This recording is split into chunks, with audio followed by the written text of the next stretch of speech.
जीव तभी तक अज्ञानवश इस संसार चक्र में भटकता है जब तक क्षण भर के लिए भी यह श्रीमद् भगवत कथा उसके कानों में नहीं पड़ती। भागवत शास्त्र अकेला ही मोक्ष देने के लिए गरज रहा है। जिस घर में प्रतिदिन श्रीमद् भागवत की कथा होती है वह घर तीर्थ स्वरूप हो जाता है।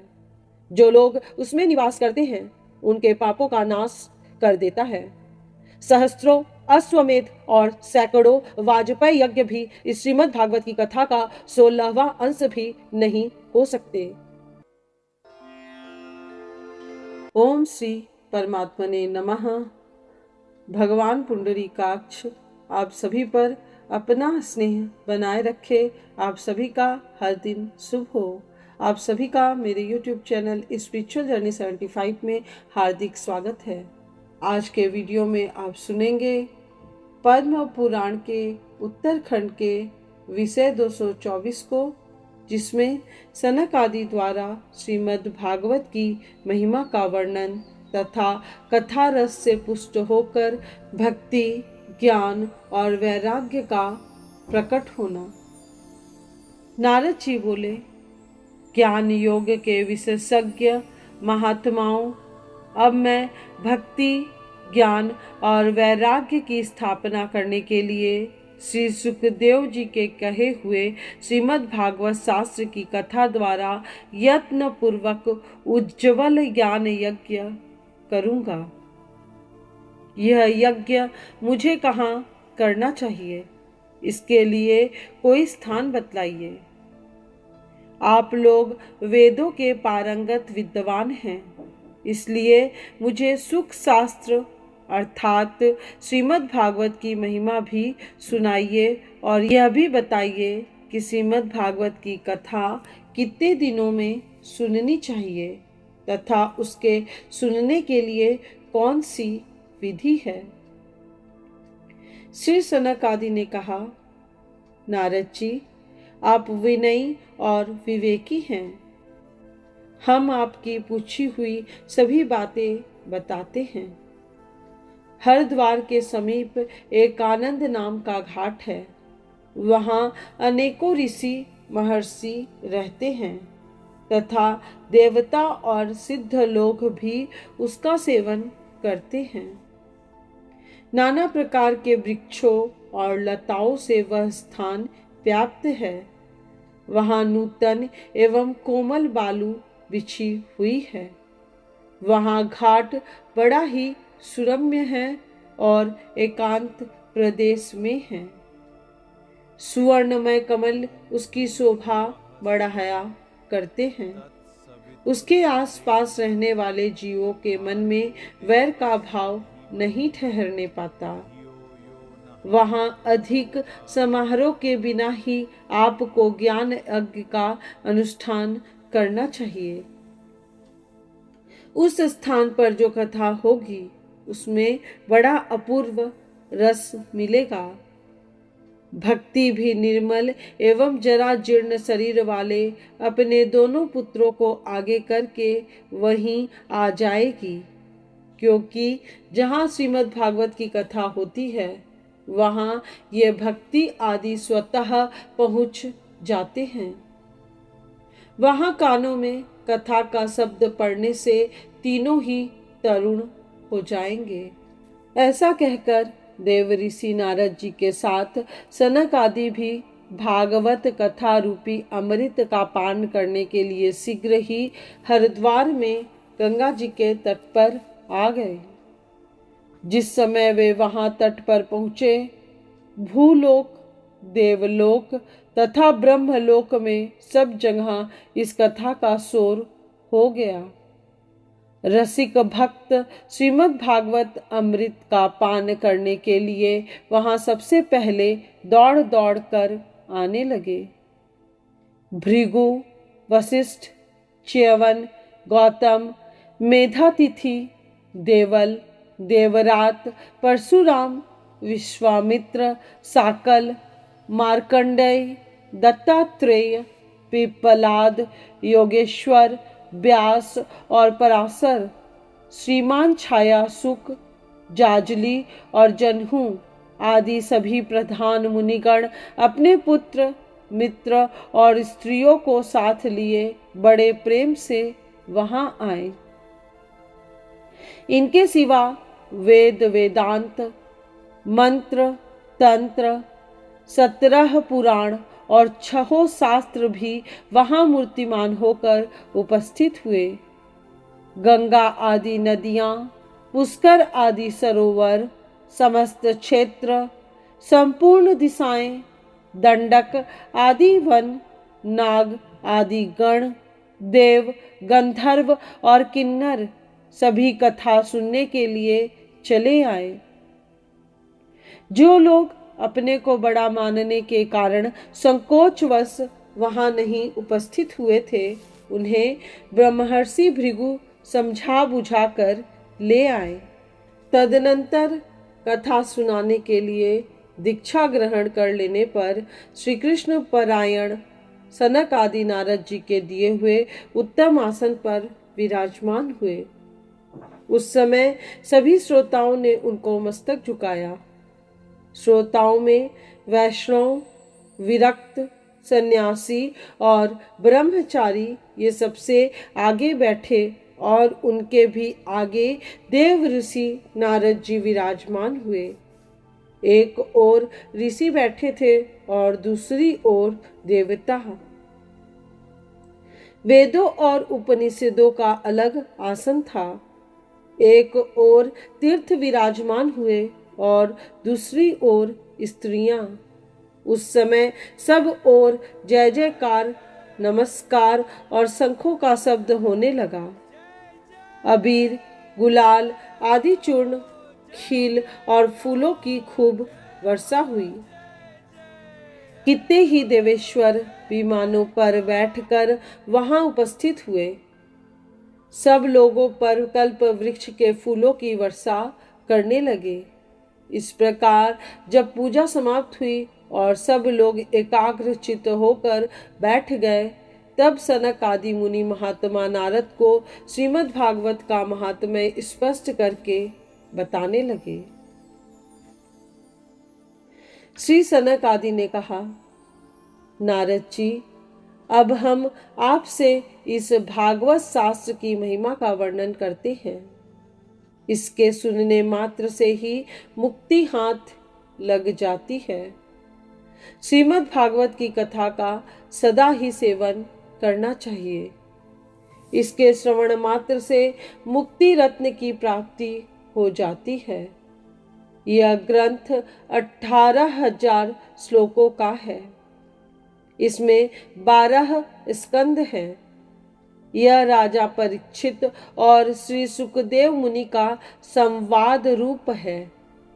हम इस श्रीमद् भागवत को सुनाते हैं, आप ध्यान देकर सुने। जीव तभी तक अज्ञानवश इस संसार चक्र में भटकता है जब तक क्षण भर के लिए भी यह श्रीमद् भागवत कथा उसके कानों में नहीं पड़ती। बहुत से शास्त्रों और पुराणों के सुनने से क्या लाभ? इससे तो भ्रम ही बढ़ता है। भागवत शास्त्र अकेला ही मोक्ष देने के लिए गरज रहा है। जिस घर में प्रतिदिन श्रीमद् भागवत की कथा होती है, वह घर तीर्थ स्वरूप हो जाता है। जो लोग उसमें निवास करते हैं, उनके पापों का नाश कर देता है। सहस्त्रों अश्वमेध और सैकड़ों वाजपेयी यज्ञ भी इस श्रीमद् भागवत की कथा का 16वां अंश भी नहीं हो सकते।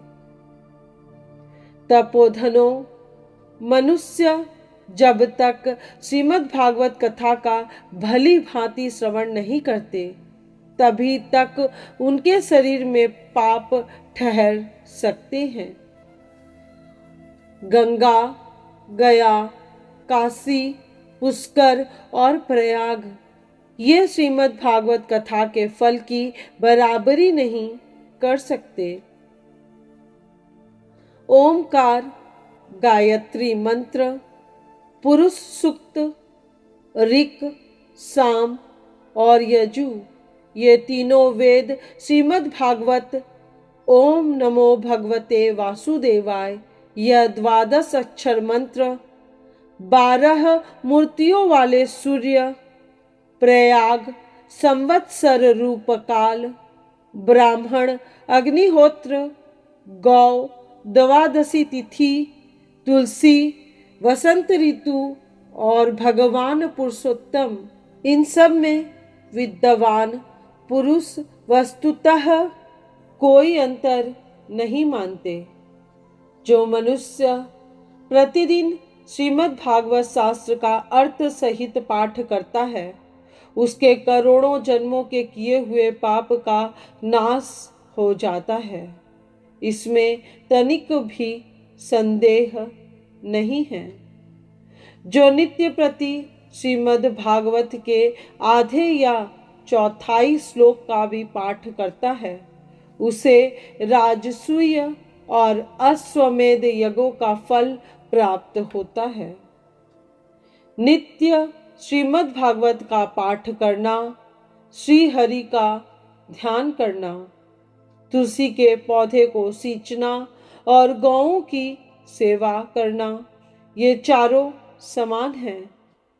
जो पुरुष अंतकाल में श्रीमद् भागवत का वाक्य सुन लेता है, उस पर प्रसन्न हो भगवान गोविंद उसे अपना वैकुंठ धाम तक दे डालते हैं। जो मानो इसे सोने के सिंहासन पर रखकर श्री विष्णु भक्त को दान करता है, उसे निश्चय ही भगवान श्री कृष्ण का सायुज्य प्राप्त होता है। जिस दुष्ट ने अपने जन्म से लेकर समस्त जीवन में चित्त को एकाग्र करके कभी श्रीमद् भागवत कथा अमृत का थोड़ा सा भी रसास्वादन नहीं किया, उसने अपना सारा जन्म चंडाल और गधे के समान व्यर्थ ही गवा दिया।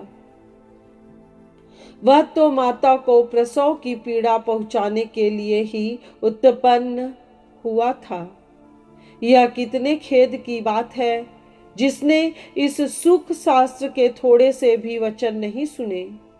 वह पापात्मा जीते जी भी मुर्दे के ही समान है।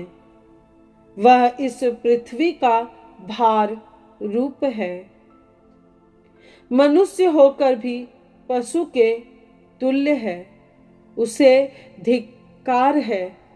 इस प्रकार उसके विषय में स्वर्ग के प्रधान प्रधान देवता कहा करते हैं। संसार में श्रीमद् भागवत की कथा परम दुर्लभ है। जब करोड़ों जन्मों के पुण्यों का उदय होता है, तभी इसकी प्राप्ति होती है। इसलिए योग निधि बुद्धिमान नारद जी श्रीमद् भागवत का यत्न पूर्वक श्रवण करना चाहिए। इसके लिए दिनों का कोई नियम नहीं है, सदा ही इसका सुनना उत्तम माना गया है। सत्य भाषण और ब्रह्मचर्य का पालन करते हुए सदा ही इसको सुनना उत्तम है, किंतु कलयुग में ऐसा होना बहुत ही कठिन है। इसलिए इसके विषय में श्री सुखदेव जी के आदेश के अनुसार यह विशेष विधि जान लेनी चाहिए। मन के असंयम, रोगों के आक्रमण, मनुष्यों के आयु का ह्रास और कलयुग के अनेक दोषों की संभावना के कारण 1 सप्ताह में ही भागवत के श्रवण का नियम किया गया है। कलयुग में अधिक दिनों तक मन की वृत्तियों पर काबू रखना, नियमों का पालन करना और विधि पूर्वक दीक्षा ग्रहण करना बहुत कठिन है। इसलिए इस समय सप्ताह श्रवण का विधान है। प्रतिदिन श्रद्धा पूर्वक श्रीमद् भागवत को आदि से अंत तक सुनने का जो फल है, वही श्री सुखदेव जी ने सप्ताह श्रवण में भी बताया है। तपस्या, योग और समाधि से भी जिस फल की प्राप्ति असंभव है, वह सब श्रीमद् भागवत का सप्ताह श्रवण करने से अनायास ही मिल जाता है।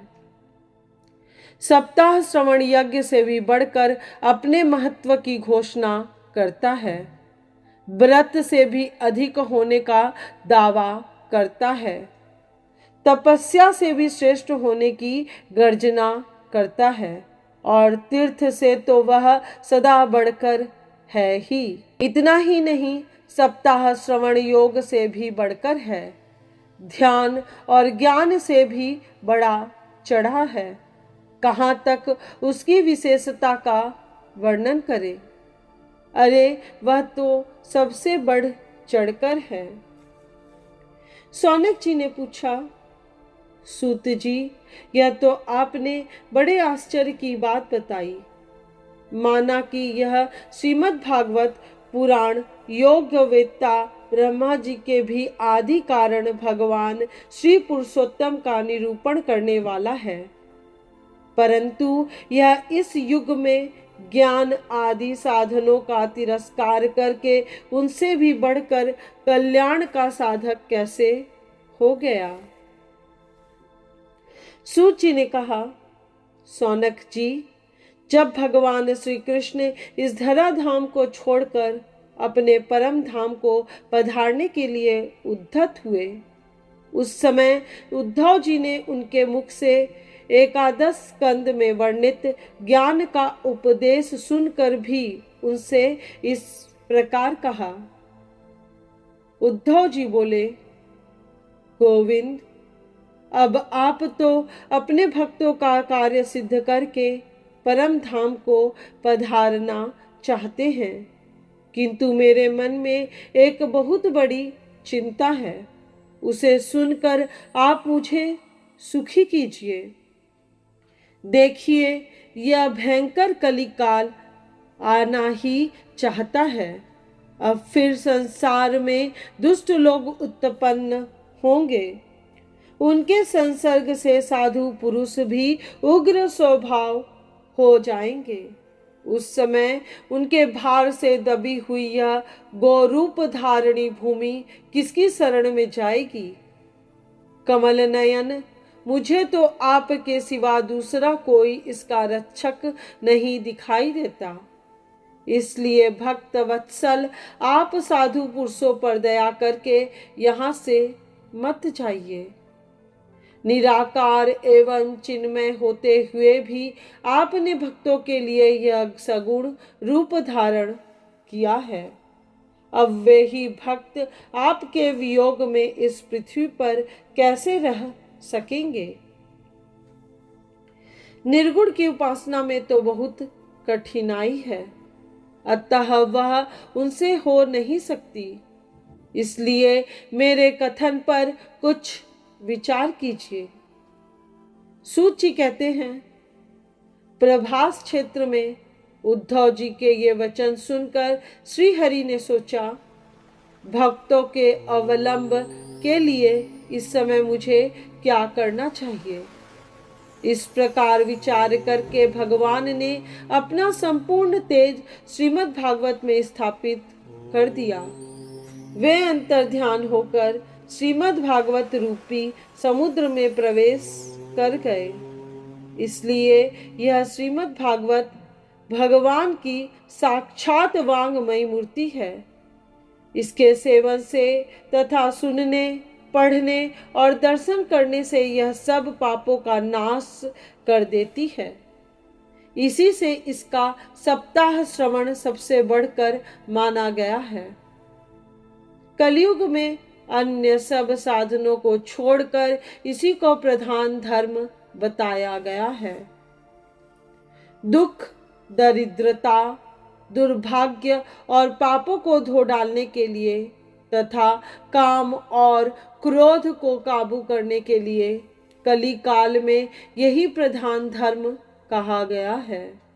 अन्यथा भगवान विष्णु की माया से पिंड छुड़ाना देवताओं के लिए भी कठिन है। फिर मनुष्य तो उसे छोड़ ही कैसे सकते हैं। अतः इससे छुटकारा पाने के लिए भी सप्ताह श्रवण का विधान किया गया है। शौनक जी, जब सनक आदि ऋषि इस प्रकार सप्ताह श्रवण की महान महिमा का वर्णन कर रहे थे, उस समय सभा में एक बड़े आश्चर्य की बात हुई। उसे मैं बतलाता हूँ, सुनिए। प्रेम रूपा भक्ति तरुण अवस्था को प्राप्त हुए अपने दोनों पुत्रों को साथ ले सहसा वहां प्रकट हो गई। उस समय उसके मुख से श्री कृष्ण गोविंद हरे मुरारे हे नाथ नारायण वासुदेव आदि भगवान नामों का बारंबार उच्चारण हो रहा था। उस समाज में बैठे हुए श्रोताओं ने जब श्रीमद् भागवत के अर्थभूत भगवान के गले की हार एवं मनोहर वेश वाली भक्ति देवी को वहां उपस्थित देखा तो वे मन ही मन तर्क करने लगे, ये मुनियों के बीच में कैसे आ गई, इनका यहाँ किस प्रकार प्रवेश हुआ।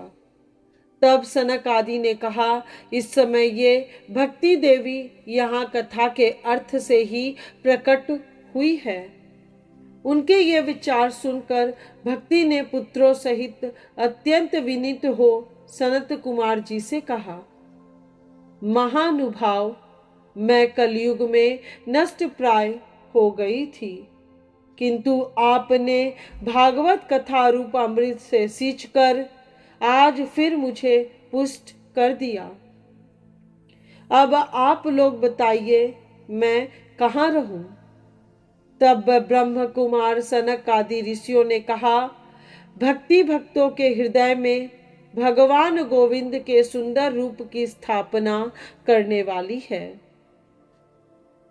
वह अनन्य प्रेम प्रदान करने वाली तथा संसार रोग को हर लेने वाली है। तुम वही भक्ति हो, अतः धैर्य धारण करके नित्य निरंतर भक्तों के हृदय मंदिर में निवास करो। वहां ये कलयुग के दोष सारे संसार पर प्रभाव डालने में समर्थ होकर भी तुम्हारी ओर आंख उठाकर देख भी नहीं सकते। इस प्रकार उनकी आज्ञा पाते ही भक्ति देवी भगवत भक्तों के हृदय मंदिर में विराजमान हो गई। शौनक जी, जिनके हृदय में एकमात्र श्री हरि की भक्ति का ही निवास है, वे मनुष्य सारे संसार में निर्धन होने पर भी धन्य हैं, क्योंकि इस भक्ति की डोरी से बंधकर साक्षात भगवान भी अपने धाम को छोड़कर सर्वथा उनके हृदय में बस जाते हैं। भूलोक में यह श्रीमद् भागवत साक्षात पर ब्रह्म का स्वरूप है। हम इसकी महिमा का आज तुमसे कहाँ तक बखान करें। इसका आश्रय लेकर पाठ करने पर इसके वक्ता और श्रोता दोनों ही भगवान श्री कृष्ण की समता प्राप्त कर लेते हैं। अतः इसको छोड़कर अन्य धर्मों से क्या प्रयोजन है। आज की यह कथा यहीं पूर्ण हुई। इस चैनल के अगले वीडियो में आप अवश्य सुनिए पद्म पुराण के उत्तरखंड के विषय 225 को, जिसमें कथा में भगवान का प्रादुर्भाव, आत्मदेव ब्राह्मण की कथा, धुंधुकारी और गौकर्ण की उत्पत्ति तथा आत्मदेव का वन गमन की कथा का वर्णन किया गया है।